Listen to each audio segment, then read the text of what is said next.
Hello, welcome to the Loney Show. I'm your host, Johnny Loney, and in this episode, we have a guest. He's from Queensland, Australia.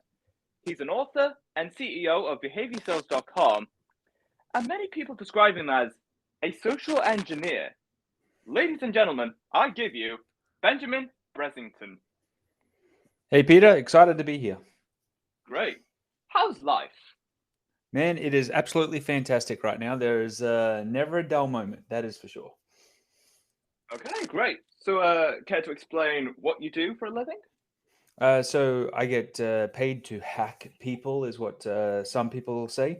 But at the end of the day, I help people improve their sales conversations to maximize conversions so they can connect with people faster, improve their influence, and at the end of the day, close deals because that's what kind of makes the world tick in the world of business. Interesting.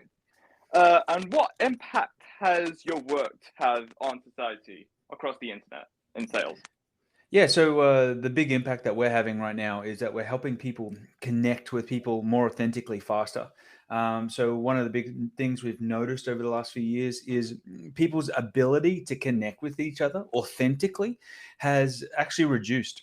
And there's a lot of things that people are missing in their communication on a day-to-day basis. So I call it actually people are becoming ignorant to actually how to communicate with other humans if it's not via some type of social media source.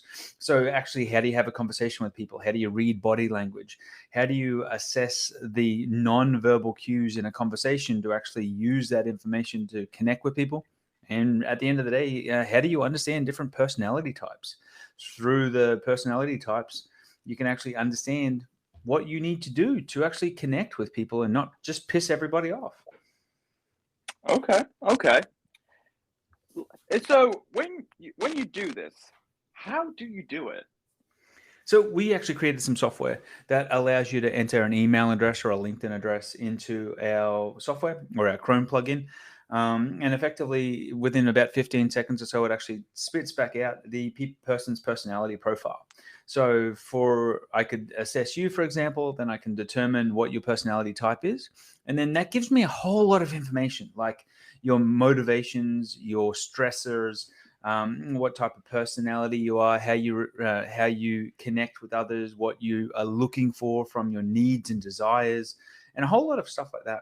And then I can use that information to assess how I need to connect with you, how I need to pitch you, how I need to close you. So it all happens very quickly. And that's usually step one of what our solution is and what we call behavioral insights. Interesting. Now, un- unconsciously, how do you sabotage the sales pitches in the way you described it? Well, and this is where our training comes in. So a lot of people are sabotaging their sales processes. One of the things we see that's very frequent with salespeople is they are pitching somebody based on their personality style. And that means that they're one in four. We believe there's four core behaviors or personality types, as we say. And so therefore, they're usually pitching people, and they're pitching people the way they like to be heard, not factoring in they need to pitch people the way that their lead or their client likes to be heard. So they need to be able to identify what on earth that person's personality style is and how do I connect with them. So that's one of the biggest mistakes. The other thing is that most people miss some of the fundamental body language cues that indicate an objection, that indicate disagreement, or just indicate that I need reassurance in this moment. And if you don't reassure me, I'm going to be looking for my answers elsewhere. Does that make sense? Yeah, it makes a lot of sense. What made you get you into this kind of business? Well, I'd always been involved in it because when growing up and in my younger days, I sucked at communication, sucked at sales. So I had to get better. And then it was over the last few years when I started to manage a sales team. I'm like, how do I improve their performance? What are the missing elements? And we were looking at all the metrics. And then it kind of occurred to me that we're not factoring in with any of the sales process the soft metrics like personality type, personality styles. How do I make my sales reps connect with the different personality types of the leads better? And none of these processes really exist. Like there's a great, like most sales trainers, you say you've just got to call more people. I'm like, well, it's all good and well, but I want to connect with more of the right people. I want to make sure the conversations I am having count. And I'm not sabotaging my success. So it all came out of it, my own need from the teams I was managing. And it just kind of continued to evolve from there because the more I engaged with our team members, the more I found that most people hadn't spent the 10 plus years that I have spent studying body language, communication, and learning at the feet of some amazing people that exist in this world. Great, great. Now, when you do different sales pitches, what kind of things have you sold in the past? Man, I've sold everything from palm trees on the side of the road where I started to selling merchandise. I've sold high ticket products. I've sold cybersecurity products. I've sold e-commerce stores. I've sold websites. We've helped clients sell insurance products. We've helped people sell supplements and vitamins and lotions and potions and everything in between.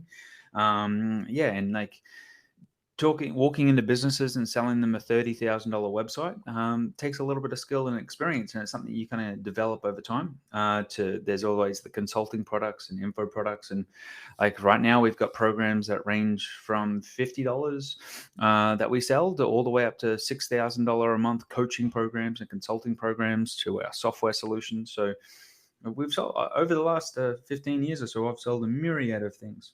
Great, great. Now, does your kind of profession and the business that you work for, does it make some kind of profit from doing this? Hey, it makes it. Yeah, this is a for-profit entity. It is not a. It is not a non-for-profit. Otherwise, if it was a non-for-profit, we wouldn't really call it a business, would we? That's fair enough. I just thought I'd just ask that. Yeah. So, If I'm not making a profit, it's really it's more of a passion, a hobby, or a side hustle that's not really getting me anywhere. okay. So what kind of businesses have you worked with in the past? For this product? Like your whole life in general. Oh, What businesses you've done work yeah. for? Well, I ran a multi-million-dollar social media agency, website design company. We've done online lead generation. I've been involved in insurance companies. I've been involved with law firms, and I've had an internet cafe in one of the early ventures in Brisbane, Australia. I've had e-commerce stores, Amazon stores, obviously. That's just to name a few of the experience. Like, man, I started with a criminology and law degree from from university in Queensland. So yeah, that's where I started. Great. Is this something? I know you've already said this, but how early on in your life have you started doing sales pitches? I started when I was 16 because I was trying to sell. Somebody told me, a friend told me that there's good money in selling palm trees. I'm like, all right, that sounds interesting. So I found in my back garage in our shed a whole box of these crappy looking golden cane palm trees. So I thought, and I got told that, look, all you need to do is set up on the side of the road and people will stop and buy your palm trees. And as a 16-year-old kid, I'm like, well, that sounds pretty interesting. So one weekend I went out and sat on the side of the road, and there was a bit of a main road, and I thought this will be good. There's like hundreds and hundreds of cars here. So that started me on the quest of working out, well, how the hell do I get these cars to stop, to pay attention to this kid who's trying to sell some dead looking palm trees. And then that resulted in me learning and getting a real crash course in what it takes to get people's attention. That was some of the stuff I did in the early days. And like, I can remember going to Hong Kong to source products that I was selling online in my e-commerce stores and having to negotiate with people. And I was literally doing that when I was 17 years age. I'd fly over to Hong Kong and I'd go and source products and literally come back and set up a website. Okay. I like it. And was this what you're doing right now has been your dream job your whole life? It's really just been an evolution of what I've been doing. The dream job is creating things that empower people and inspire people. So I'm always looking to improve performance. So that's what excites me. So certainly well and truly excited by what we're doing now, because I remember that, man, I was sucked at conversations. I was so shy as a kid, and the impact that had on me, not being able to connect with people and being so embarrassed about connecting with people. Like, I want to make sure people don't struggle with that like the way I did, because it created social anxiety. So yeah, right now you could say this is a dream job. Yeah. Great. Now, have you traveled to any places while doing your job, or was it just kind of like do it remotely at home? I travel all around the world. I've been all through the UK, traveling, speaking, spoken in Canada, spoken in Asia, spoken all around the US at events and conferences, and um, yeah. So, and now living in the US, was an Australian, I was still am an Australian, and like did business all throughout Australia, multiple states. So I got told that kind of you go where the people are, and you just do what you got to do make it happen. Great. And throughout the conferences you've attended, which ones have been the best, or what conferences you enjoyed going to? All the conferences, they're all different, and they've all got different points on the speakers or the entertainment. One of the best things I learned after going to conferences a lot was most of the business gets done around the bar or over the dinner table. And a lot of people who go to events and conferences might miss that. They go listen to a speaker and then they toddle off back to their hotel room and sit in their hotel room or do whatever. One of the best things you can really be doing is just socializing at the bar, hanging out with people, talking to people at the events, because that's where the real business seems to happen, from my experience. And a lot of the best conversations I've ever had to do with business and getting deals done, like literally stemmed from those type of meetings. At one point, I know if I wasn't at an event, like because I had tickets or whatever, I'd literally just go and hang out in the lobby of the hotel that the event was at and just meet people and talk to people in the lobby, because I didn't have to go to the event. Like, you don't have to sit there and listen to the speakers to make it an effective. So that's always an interesting take for people as well. Okay, interesting. Um, so where do you see yourself 20 years from now? Would you still be doing what you're doing now? Would you like be relaxing or going on holiday somewhere? Uh, well, I vacation every few months somewhere international. So vacations and holidays are built into what I do. But I certainly would be doing more of what I'm doing now, and always growing and expanding a company. That's for sure. Incredible. Now, hope you don't mind me asking, a bit personal, but how did you spend your last birthday? The last one was at Disney, probably Disney here in Florida. We went and spent a week at Disney, and I think the week after that, we or 2 weeks after that, we were also going to Hawaii for a week. So it was kind of like there was two vacations wrapped around the birthday. So that's kind of how it was spent. Okay, great. And when you do want to like retire, where would you want to live? I don't think it'll be just one location. It'll be about traveling and enjoying the world. So my end goal would be probably to spend in about 4 months of the year, or 4 months in different locations and kind of traveling around and enjoying the best of the world's got to have. Big fan of Melbourne or the Sunshine Coast in Australia, and love Europe. So experiencing Europe and enjoying that would be also fun as well. Great.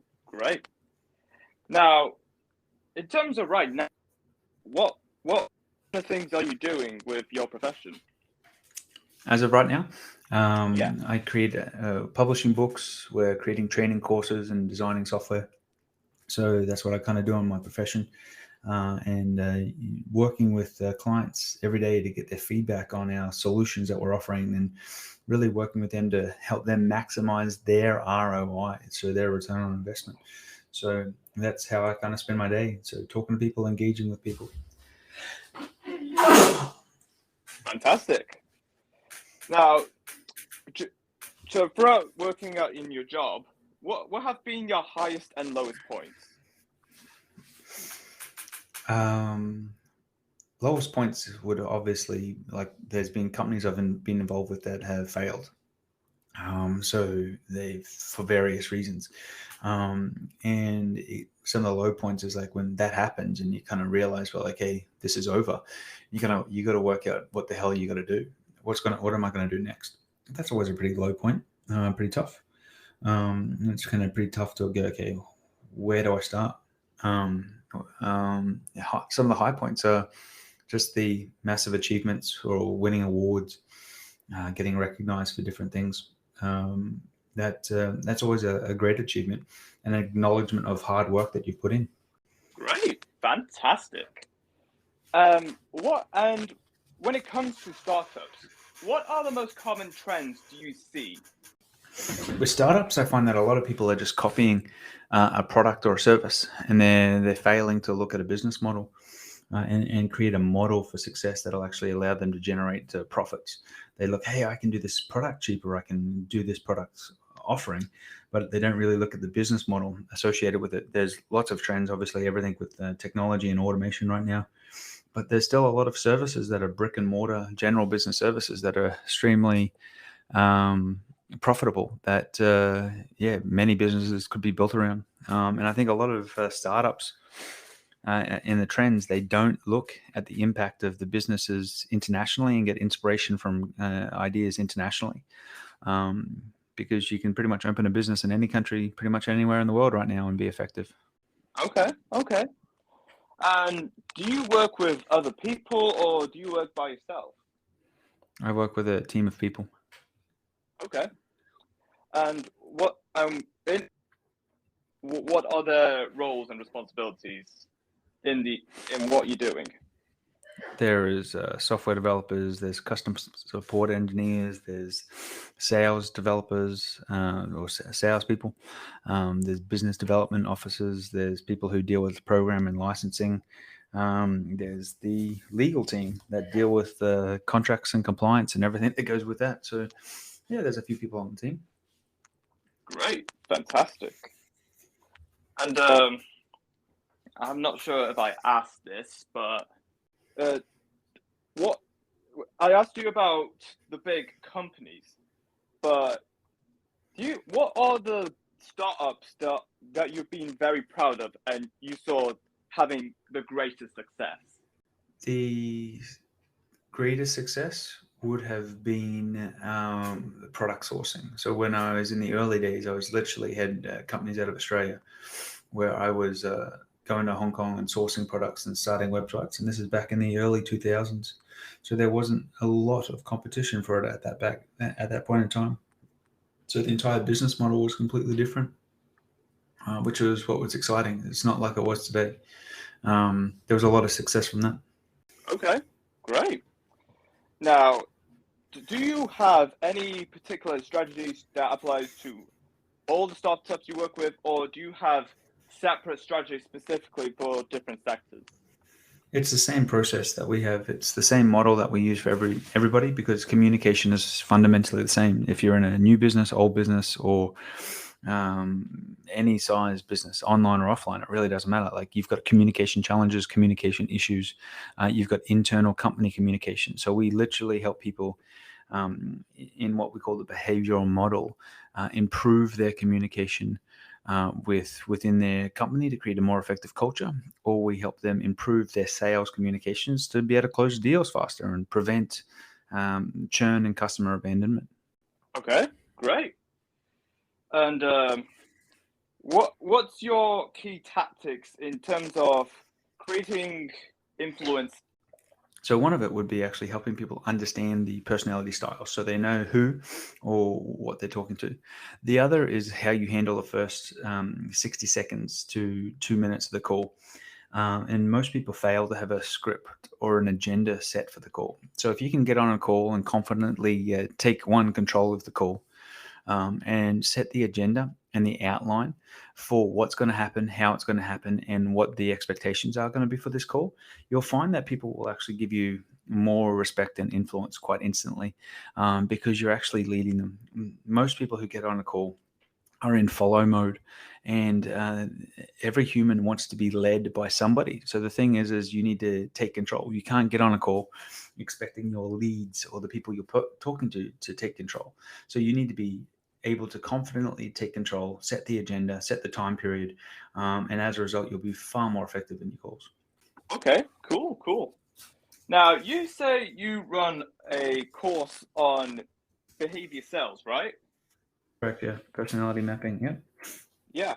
So, on that course, what are the key modules or specific details that you cover on that course? Yeah, so we teach people what the personality styles are, the 4 personality styles are. We teach them how to engage with them. So we teach them how to sell the way your customers want to buy. So that allows you to pitch your product differently, or pitch to people differently based on their personality style. It allows you to know how to close the people. We teach the $1 million sales script, which is a sales script that's been proven over and over and over again to generate multiple millions of dollars in sales. And the sales script can be as little as 10 minutes long. So we give people that template. We walk them through that process. As part of that, we also help them identify any of their beliefs that they have that are sabotaging their sales process and their sales conversations. And then through the program, we work towards helping them. Our more advanced program is what we call our 5X coaching program, which is where we want to help them 5X their sales and generate more momentum, more conversations in their sales, which helps them close more deals. Great. And do you enjoy working with other people and helping their business grow? Of course, it's all part of the fun. Great. Love to hear it. Now, I'm not sure what to ask you. I think you've pretty much covered everything about your profession. I'm actually very interested and very intrigued what you're doing. I absolutely love it. Cool, thank you. So, what kind of news stories have you found the most interesting recently? News stories. One of the ones was the Queen getting a new dog that just got shared with me just the other day. That was kind of interesting. There's a whole lot that's going on in the news, and I kind of like stay out of it because, yeah, focus on what we're doing and not getting depressed by what's going on in the news. So nothing really too interesting, sadly to say. Okay, cool. Is there something that stands out to you in the news? Well, I don't listen to the news that much. I do like a bit of football every once in a while.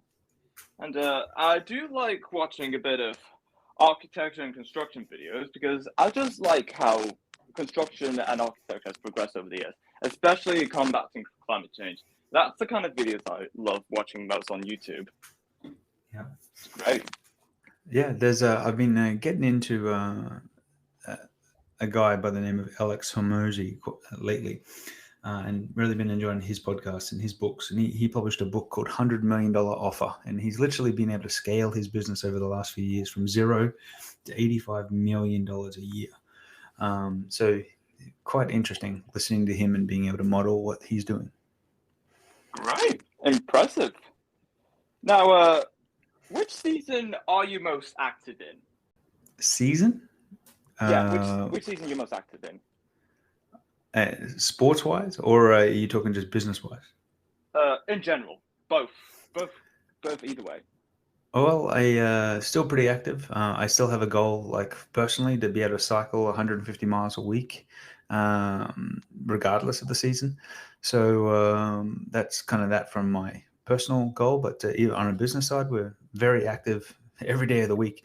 We don't let seasonality slow us down or stop us, because the people we're dealing with who are having sales conversations need to have conversations every day of the week. If it's rain, hail, or snowing outside, it really doesn't matter. So we haven't found that seasonality impacts us a great deal. Great. What restaurant do you enjoy eating at most? Any Thai food restaurant is one of my passions and one of the things we love for sure. Great, impressive.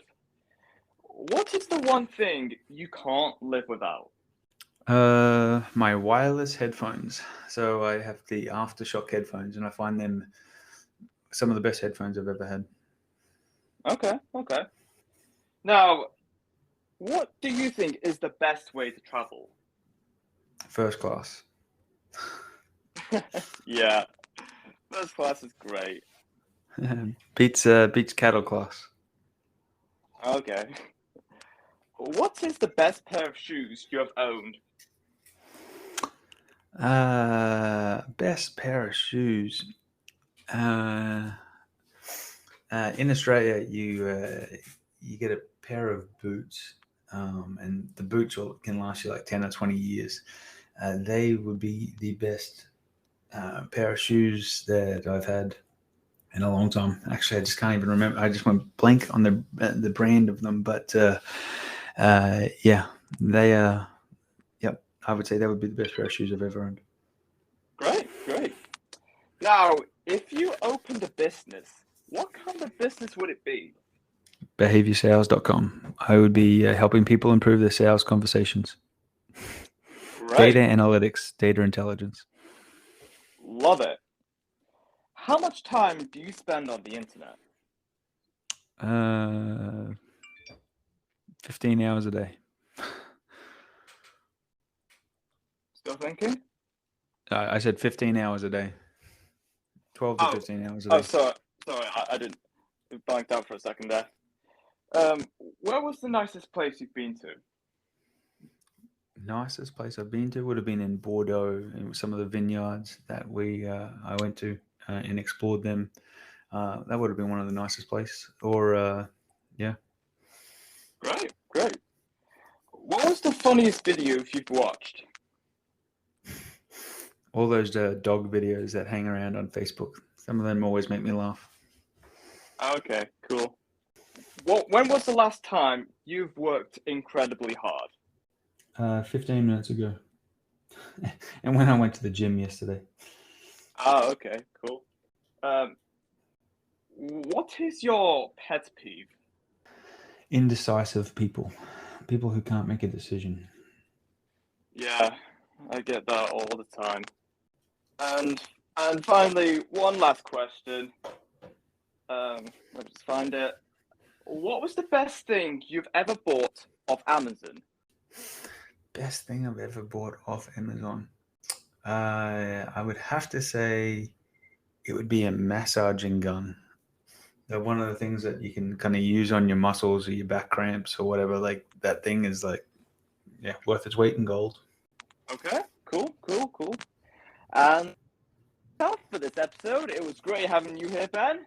Absolutely loved hearing about how you manipulate sales pitches. It's, yeah, incredible. Hey, my pleasure. And until next time, stay tuned for more.